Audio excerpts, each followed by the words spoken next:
Hello, this is Marshall Abrahams with the meaning of Earth. I have long been fascinated by the name of our planet, but it wasn't until I began digging, pun intended, that I found some amazing connections. I shall list these with quick explanations and then try and sum up what the words are telling us about our Earth. Let's start with the word Earth. This is defined by Skeet as soil, dry land.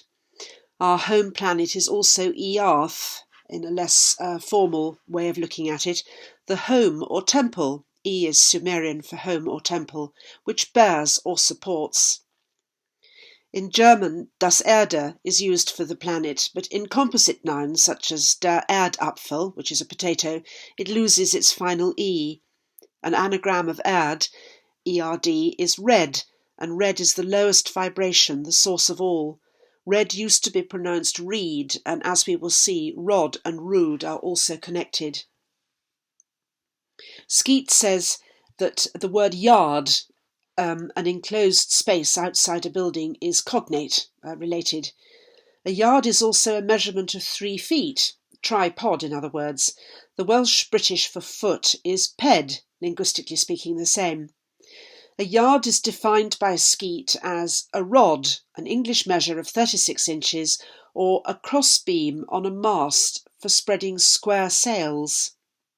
Rod is itself a variant of rood, which is both the Holy Cross, says Skeet, a measure for land, and a gallows. A rood screen in a church supports the Great Rood, a 3-dimensional or sculpted depiction of the crucifixion. It shows you how much these church people know or knew, whether they know whether they understand what they know. I can't tell. I'm digging myself into a hole here, so I'll stop. 3, or THREA, is an anagram of Earth. The triune nature of Earth was well known to the British: Anun, the beginning; Abred, the journey to knowledge; and Gwanfyd, I hope I've pronounced that properly, the whole. The Sibyl at Delphi sat upon a tripod to receive messages from Earth's energies. The first dimension is theory, the second is line drawings, the third is concrete reality. However, Earth's glyph is a circle with an equal-armed cross in the middle, and we will meet this 4 element again.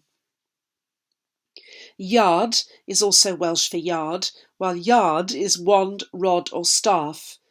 Daer is Welsh for earth, while the earth, the planet, is daeran. I hope I've pronounced that properly.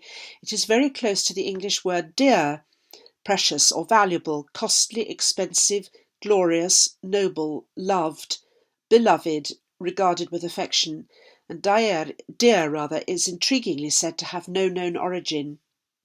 Yard in Welsh-British is also garth, while garth is also garden and hill, promontory, mountain ridge. However, garth, G-A-R-D-D, is both garth and garden. Confused? Well, garden is a yard, also an enclosure. Horticulture is etymologically related, and horticulture is the art of cultivating gardens. What happens in a garden? Things are sown and fertilised, and they grow and are cut down and used to fertilise new things.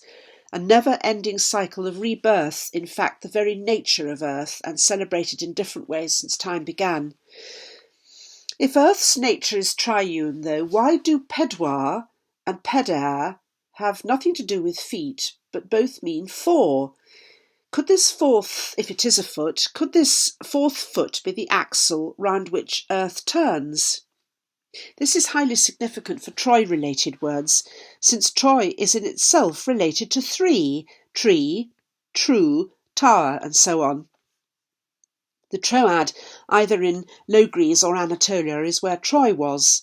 Troad in Welsh means bend, turning, twist, or flexion, while troedd is a foot, both as a part of the body and as 1/3 of a yard. This has to be related to the English word tread, which means to set down one's foot. As David Church pointed out in a comment he left on my very first video, the Troy Ounce, maybe you need a tower to hold up the centre of your balance beam, and then you need to try, as in prove or assay your unknown weight on one side, against the known weights on the pan until you prove them equal when the beam balances on the tower. I'm so pleased to have found the right place, exactly the right place to use this amazing insight, David. Thank you so much for offering it and for letting me use it. Balance is itself the same word as ball. So this fourth foot then is the still centre of earth, where the perfect balance ensures wisdom and moderation in all things. So what exactly are we looking at, given the seemingly unrelated nature of these words? A planet richly fertile and luxuriant, which magically revives itself, spring by spring, eon by eon, a planet regarded as the noble, precious and beloved source and beginning of all. Since it is also the appearance point or appearing point of physical reality, where entities take on corporeal form and become concrete, it is not only source and beginning, it is also the goal.